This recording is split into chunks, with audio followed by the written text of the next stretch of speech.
오늘 우리에게 주시는 하나님 아버지의 말씀은 마가복음 10장 1절에서 12절 말씀입니다. 마가복음 10장 1절에서 12절까지 봉독해 드리겠습니다. 예수께서 거기서 떠나 유대 지경과 요단강 건너편으로 가시니 무리가 다시 모여들거늘 예수께서 다시 전례대로 가르치시더니 바리새인들이 예수께 나와 그를 시험하여 묻되 사람이 아내를 버리는 것이 옳으니까 대답하여 이르시되 모세가 어떻게 너에게 명하였느냐 이르되 모세는 이혼 증서를 써주어 버리기를 허락하였나이다. 예수께서 그들에게 이르시되 너희 마음이 완악함으로 말미암아 이 명령을 기록하였거니와 창조 때로부터 사람을 남자와 여자로 지으셨으니 이러므로 사람이 그 부모를 떠나서 그 둘이 한 몸이 될지니라. 이러한즉 이제 둘이 아니요 한 몸이니 그러므로 하나님이 짝지어 주신 것을 사람이 나누지 못할지니라 하시더라.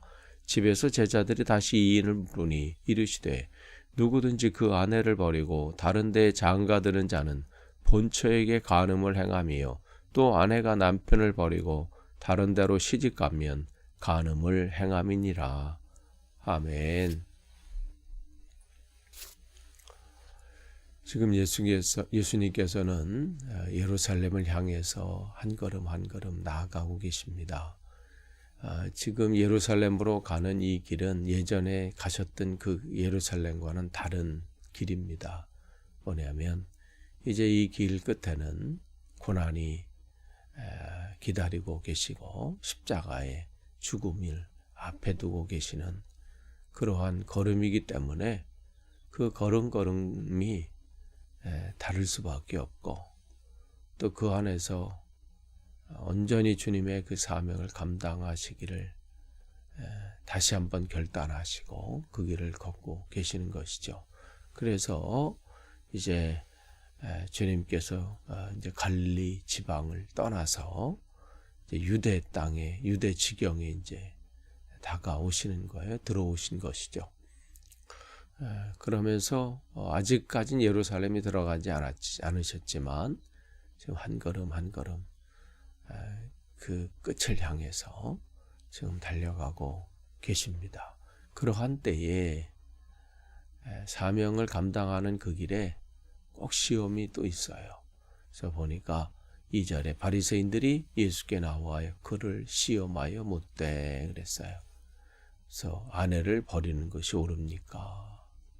그러니까 이들의 관심은 진짜 이혼에 관한 문제, 어떻게 이 문제를 해결해야 되는지 지금 이 시대가 너무 쉽게 아내를 버리고 또 아내를 맞이하고 뭔가 하나 남자가 마음만 먹으면 너무나도 쉽게 마치 물건을 어떤 것을 사용하다가 또 그걸 버리고 또 다른 것을 사는 것이 쉬운 것처럼 그보다 어쩌면 더 쉬울 정도로 그러한 시대가 바로 이 예수님 시대였어요. 아니 그게 진짜 궁금해서 진짜 예수님의 뜻대로 주님께서 말씀해 주시면 그 뜻대로 행하겠습니다. 그러한 마음으로 질문한 것이라면 주님은 기꺼이 그 기쁨으로 그 말씀을 하시면서 하실 텐데 이들은 그런 것이 아니죠. 지금 시험하기 위해서 예수님께서 어떻게 말씀하시는지를 또 해서 걸리도록 그러니까 지금 의도적으로 접근을 한 거예요. 인간의 악함이 여기 있죠. 예나 지금이나 그 사람 안에 악함은 여전합니다. 한 사람을 넘어뜨리기 위해서. 그런 일들이 지금 일어나고 있는 거예요. 그러니까 그들에게는 뭐 율법을 어떻게 예수님께서 이 부분을 어떻게 해석하고 계시고 어떤 생각을 가지고 계시고 여기에는 뭐 처음부터 관심이 없습니다. 예수님께서 지금 걷고 있는 지금 이곳이 지금 건너편에 갈릴리 건너편에 베레아를 통치하고 있는 자가 헤롯 안티파스 아니 안디바? 그 안디바는 어떤 사람이 헤롯 안디바는 어떤 사람이에요? 지금 자기 아내를 그냥 버리고 동생 아내하고 결혼한 사람이 이 사람이잖아요. 헤롯 안디바. 이 헤롯이 이 결혼에 관한 문제를 가지고 거론했던 세례요한을 어떻게 처리했어요? 그냥 사형을 시켰잖아요. 목을 쳐서. 그러니까 지금 어쩌면 이 바리새인들 안에서도 이 예수를 자기들에게 정말 눈의 가시처럼 걸림돌이 되는 이 사람을 처리하고 싶은데, 그 처리하는 것 중에 하나가 이 헤롯 안디바, 이 헤롯의 다시 그 마음을 격동시켜 가지고 예수의 소문을 통해서 예수가 이렇게 말했다, 뭐 이렇게 한다, 지금 이렇게 가르치고 있다, 그도 세례요한과 똑같이 당신에 대해서 이렇다, 지금 고소할 거리를, 고발할 거리를 지금 찾고 있는 거죠. 어쩌면 그러한 마음이 더 앞설 수도 있어요. 그러니까 지금 그러한 이제 상황으로 지금 되고 있는 것이죠. 이미 마태복음 5장 산상설교에서 마태복음 5장 31절 32절에서 주님께서 이 부분에 대해서 이미 언급하셨고, 또 이들 또한 예수님이 어떤 생각을 가지고 계신지를 알고 있어요. 그러니까 이들의 관심은 예수님의 생각과 예수님이 어떠한 뜻이 있는지, 이 부분에는 처음부터 관심이 없다는 거죠. 어떻게 하면 이 사람을 이단으로 고발할까? 어떻게 하면 무너뜨릴까? 어떻게 하면 저 사람을 없애버릴까? 여기에 관심이 있는 거예요. 그러니까 그 부분을 주님은 분명히 꿰뚫고 계세요. 그래서 그냥 그분은, 예수님께서는 그냥 이미 그들이 알고 있는 말을 3절 4절에서 그냥 말씀하세요. 그러면서 5절을 보면, 그러니까 그들의 악함을 아신 거죠. 그들의 악함. 그러니까 모세가 그렇게 한 것도 그걸 뭐 이혼을 허락하고 그걸 뭐 이렇게 방법을 주려는 게 아니라 인간들의 완악함 때문에 그냥 그래도 보호하기 위해서, 그 여자들을 보호하기 위해서 그렇게 하신 것인데, 그들은 그거를 자기들의 유리한 대로 해석해서 너무나도 쉽게 판단하고 결정하고 또 그 일들을 행한 거예요. 그러면서 6절서부터 주님은 결혼이 무엇인지 그 부분을 다시 한번 본래 의도, 본래 뜻, 하나님의 뜻이 무엇인지를 그들에게 말씀해 주십니다. 그래서 6절 보니까 창조 때로부터 사람을 남자와 여자로 지으셨으니, 그래서 결혼에 관한 부분을 이제 말씀하세요. 근데 이 결혼은 뭐 사람들이 갑자기 생겼던 감정이나 뭐 이런 것으로 시작되고 뭐 이렇게 되는 것이 아니라 이미 하나님이 창조 계획 가운데, 창조 질서 가운데 있는 것이라는 거예요. 하나님이 만드신 것이다. 그렇기 때문에 우리가 이 결혼을 관한 문제를 생각하고 또 이 부분을 할 때 그냥 쉽게 생각해서는 안 돼요. 이게 내가 지금 하나님의 창조 질서 안에 온전히 더 들어가는 것이구나. 거기에 내가 맡은 바 책임들이 있구나. 그렇다면 어떻게 돼요? 그를 위해서 잘 신중히 하셔야 되고, 그 일들, 결혼에 관한 부분에 대해서 우리가 정말 다시 기도하면서 준비해야 돼요. 그냥 뭐 갑자기 어떻게 뭐 한 사람이 내 눈에 들어왔다, 뭐 한눈에 반했다, 내 감정이 뭐 울렸다, 이렇게 쉽게 생각할 부분이 아니라는 것이죠. 너무 쉽게 생각하니까 또 끝날 때도 너무 쉽게 끝내는 거예요. 그래서 주님은 이 부분은 창조 때부터 하나님의 질서 안에서 시작된 것이다. 하나님의 계획이 있다. 이 말씀을 하고 있는 거예요. 그래서 우연한 만남과 뭐 우연히 어떻게 되버린 것이 아니라 하나님의 계획 가운데 진행되는 것이다. 또한 이 만남은, 그래서 여기서 한 남자와 남자와 여자로 지으셨다. 그러니까 이 결혼이라고 하는 것은 남자와 여자 뭘 얘기하는 거예요? 하나님의 형상이에요.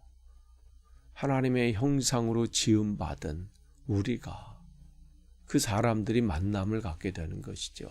그러니까 지금 이 예수님 당시에는 여자는 사람 취급이 아니잖아요. 물건 취급이야. 주님은 그래서 분명하게 그 시대에 사람들은 이해도 하지 못하고 말도 안 되는 얘기라고 할지 모르지만 남자와 여자 하나님 만드신 형상이다. 그러니까 다 존중되어야 되고 다 귀한 존재다. 누가 높고 누가 낮고 누가 우월하고 그런 것이 없다는 것이죠. 하나님은 돕는 배필로 서로 돕고 그래서 하나가 되어 가도록 주님이 만드신 거라는 거예요. 그래서 한 남자와 한 여자 이 부분을 주님은 분명히 말씀하시면서 7절과 8절 보면 그들이 부모를 떠나서 그들이 한 몸이 될지니라. 그러니까 한 몸이라는 거 이제는 구분이 없어요. 무슨 남자고 여자고 이게 아니라 한 몸이 됐다. 그러니까 최초의 공동체고 최소의 공동체가 되는 것이죠. 그러니까 이 부분은 그렇기 때문에 서로를 위해서 서로가 희생하고 돕고 한 몸이 됐을 때 다른 몸이 됐을 때는 뭐 저 사람이 하는 건 관심이 없고 뭐 여기 이렇지만 한 몸이라는 것 같아요. 이 아픔이 내 아픔이 되는 것이고 저 사람이 기쁨이 내 기쁨이 되는 것이고 그렇게 해서 하나가 그 든든히 세워져 가도록 그 몸이라는 부분을 여러분 한번 잘 생각하셔야 돼요. 한 몸에 두 몸이 아니야. 한 몸이라는 것. 그것은 우리가 뭐 된 것이 아니라 이미 하나님의 창조 질서 안에서 하나님의 계획하심이 그렇게 된 것입니다. 그래서 이제는 둘이 아니요 한 몸이니 이 말씀을 하시는 거예요. 그래서 육체적인 부분도 마찬가지고 정신적인 부분도 마찬가지고 하나님이 그 붙여주시고 만나게 하시고 이 일들을 진행하실 때는 분명한 계획이 있으신 거예요. 한 몸이 되게 했을 때는 이유가 있어요. 그렇기 때문에 여러분이 아까도 말씀드렸지만 한 몸이 되기 위해서 내 한 몸, 내 반쪽을 찾기 위해서는 하나님 앞에 간구함으로 기도함으로 준비하시고 또한 나 또한 그러한 준비가 필요하게 되는 것이죠. 이런 준비는 없고 내 이익을 쫓아가게 되고 내 욕망을 쫓아가게 되고 내 감정만 쫓아가게 되면 그 안에서 삐걱거리게 되는 것이죠. 그러면서 9절에 하나님이 짝지어 주신 것을 사람이 나누지 못할지니라. 그러니까 하나님 이 만남은 결혼을 통한 이 짝지어짐, 이 만남은 하나님의 계획하심에 있는 거예요. 하나님이 하신 것이에요. 그러면서 주님은 이 부분은 하나님이 하신 거기 때문에 인간이 임의로 자기 뜻대로 나눌 수 없다 말씀을 하시는 거예요. 근데 시작이 하나님이 시작하신 것을 알기 때문에 근데 이걸 알지 못하면 흔들리게 돼 있어요. 근데 많은 경우가 이 부분을 놓쳐요.